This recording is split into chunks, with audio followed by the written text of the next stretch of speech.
Welcome to Movies, Films, and Flicks. I am Mark Hoffmeyer, and joining me is a man who owns one half of an AVP Director's Cut Special Edition DVD. It's Tony Benson. Oh my gosh, what a freaking intro. And you're absolutely right. It is one half, and I have it framed. It's just one of those things. It's more than nostalgia. It's just a way of life. And do you still have it? Yes, I do. You still have that DVD? Yeah, man. It was like, I have the DVD and I have your poster somewhere or something. You got it in that Comic-Con thing. I thought it was just cool as hell. That's going to be with me forever. And I'd have a copy of Hercules, but that's a story for another day. But that was just on DirecTV or something. You fell asleep. But yes, I still have it. And I'm probably going to give it to my 4.5-year-old when he turns 7, so perhaps he can lose it. But Did you ever pay my half of it back? It was a gift. I have 50-50. Didn't we split it? I don't know why we split it, but we decided to all right, so this is Tony Benson, and he and I met in college in 2003. And on this podcast, I'm trying to cover every single Paul W.S. Anderson film. And during this time, Tony and I sort of became obsessed with AVP, not because it's Pulp Fiction or a classic, but just because we couldn't stop yelling, "Don't turn your back on me," and other various lines. But we watched this, so all right, we first had the DVD, and then the unrated edition came out, and you and I split it. And then, so now you have the stakes. I'm out, $13 maybe, because that was an expensive DVD. I was going to say, with the way it's gone in like pop culture and stuff, you probably could add on another $13 or so, maybe $13.50 for that matter. I think you're pretty. Was it the director's cut or the normal one? I was going through some research here, and I think it's the director's cut because it was PG-13. Yep. And somehow they added like some CGI blood or something like that, made it more, I don't know, special, if you will. Yeah, they added 7 minutes in CGI blood for the R-rated cut.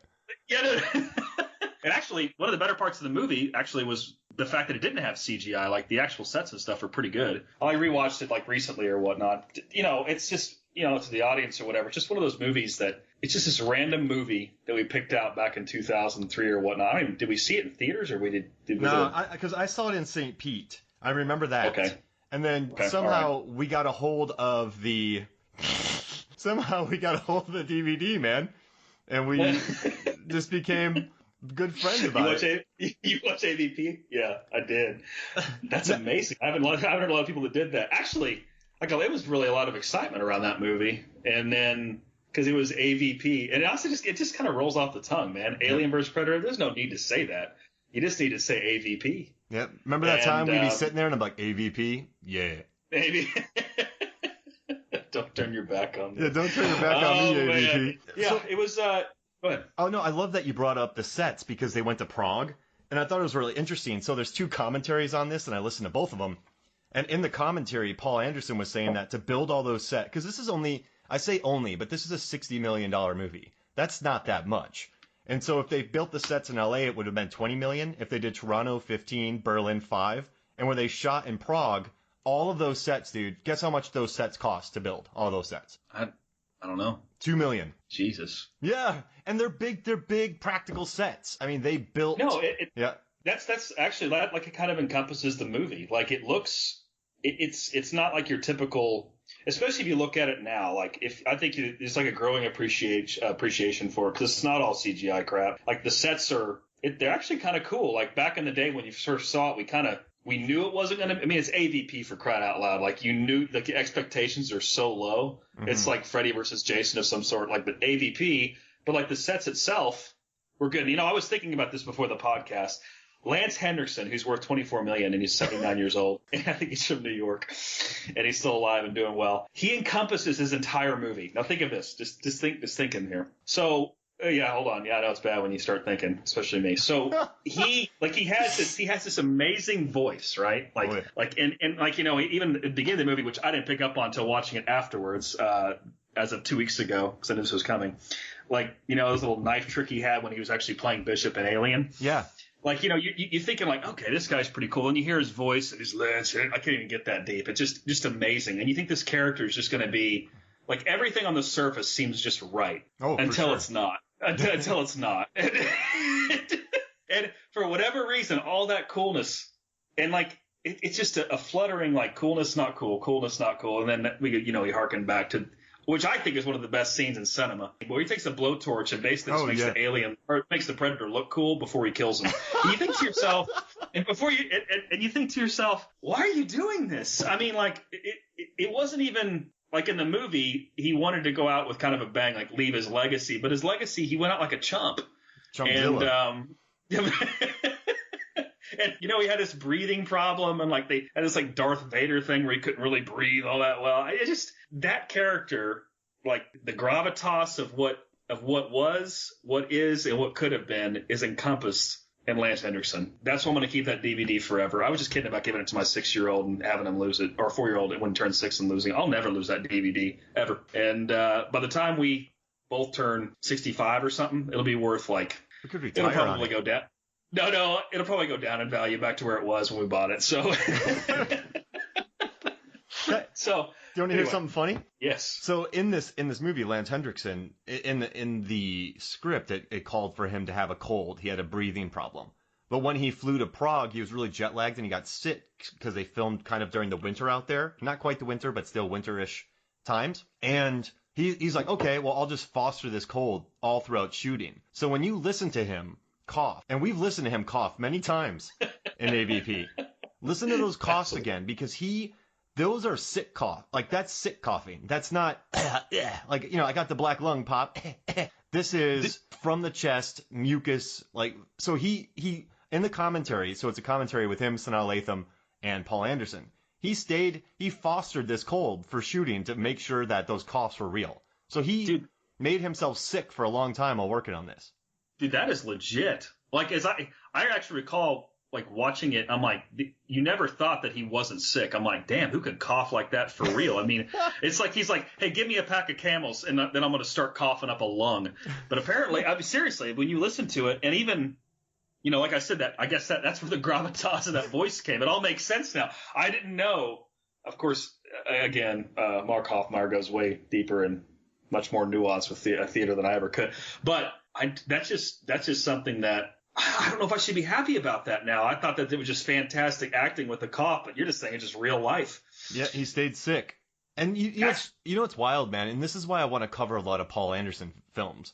So, Paul, you know about his filmography with Mortal Kombat, the Resident Evil movies, Death Race, Pompeii, Three Musketeers, Event Horizon, Soldier. We've covered a decent amount of them on the podcast, and whenever I listen to commentaries, I just love listening to him because the dude just drops so much data on you, so much behind the scenes. And me, I worked on film sets for years, and I teach film.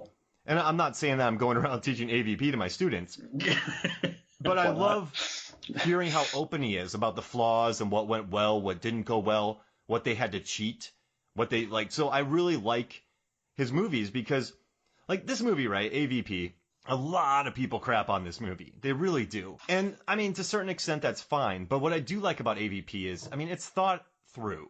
So the Yautja or whatever predators come to Earth every 100 years. They get the little engine running. They get some humans there. The humans get in the sacrificial chamber. They get lit up. And then the Yautja predator teenagers go grab their laser packs and battle the xenomorphs so they can become like a rite of passage. So, I mean, they just need humans there. So, I mean, the plot makes sense, right? It's a thought-out plot, I would say. I would also add, like, the plot does make sense, and it should get more credit than it deserves. And I think you had it right when you said if you want to, dog in the movie, you can. There's lots of dog on, but it's not from a lack of trying.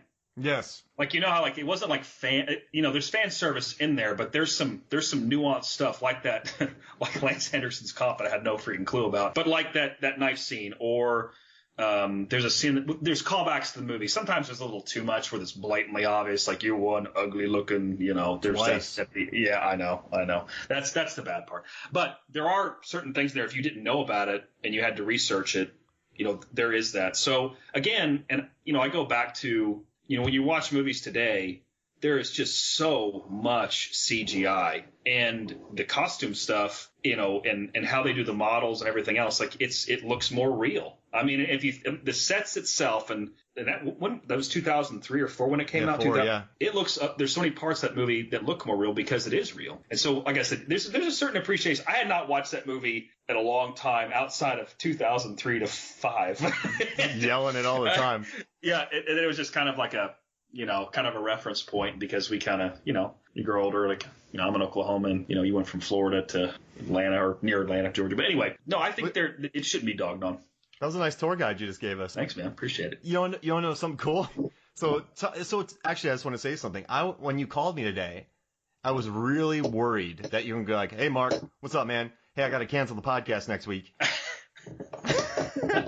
Hey, look, I thought about it, but I thought I'm just kidding. No, dude, that's one of the things or whatever. Like, and again, going back to AVP, like it represents everyone has their movies with their friends and stuff like that. Of course, Tombstone's so cliche. Everyone loves Tombstone, and this is relative to Lance Henriksen's real cough. Oh, the character Val Kilmer? No, not Val Kilmer.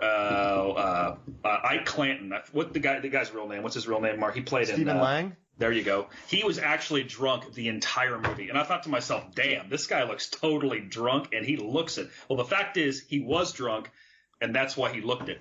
And Henriksen had a terrible cough because, well, it's legit, and he had a cold. So I totally digress there. But the point is, though, is that AVP represented basically like an era for us. And I think that's what's cool about it. And I can guarantee you there's at least 3.5 or 4.5 other people, or maybe even 9.5 people, 9.5, that like this movie like we do and have some sort of connection to it. And I encourage the audience who's listening to this, just go back and watch it and just appreciate the special effects that are actually real. And there is a certain uniqueness to the movie, which is why people still talk about it today, to be frank. I mean, they didn't make – how many more sequels they make? Well, they made AVP Requiem, and then they went, no. And then they made Predators, the one where Adrian Brody goes, and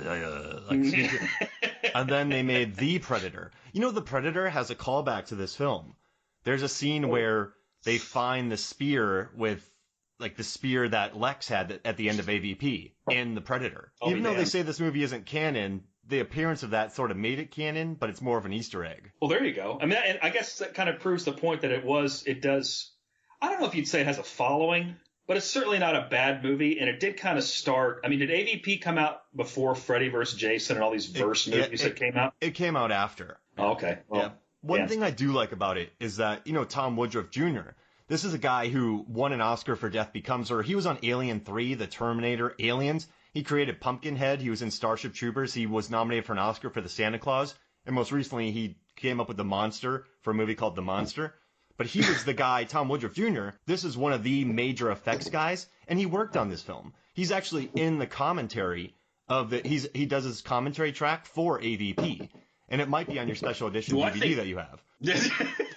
But what I love, though, they break down, they talk about all the different, so on set, everyone's like, we need the goo. Because in these ones, the aliens are very drippy.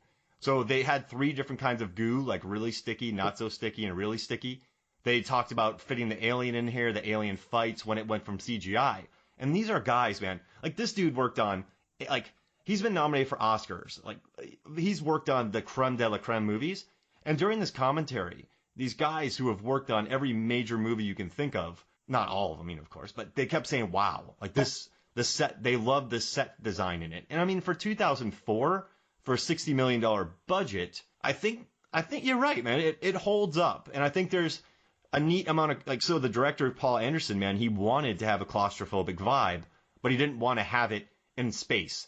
So he's like, well, let's just do a pyramid that's enclosing on themselves. Let's do it like that. I know it's super intricate, but like you said, man, the idea was there, the trying was there. And I got something controversial for you, Tony, and I want to see what you think. You want to hear it? Go ahead. All right. Yes. Grid in this movie, the xenomorph, the one who. He gets, So that one goes. It kills Celtic, and then here I have all their names down here. I have all the predators' names.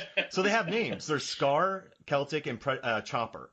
So first, Grid kills Chopper by stabbing him in the back and lifting him up, which I'm telling you, dude, which was a cool scene. Oh, yeah, dude, that was a really cool scene. That really was that Alien versus Predator. They're both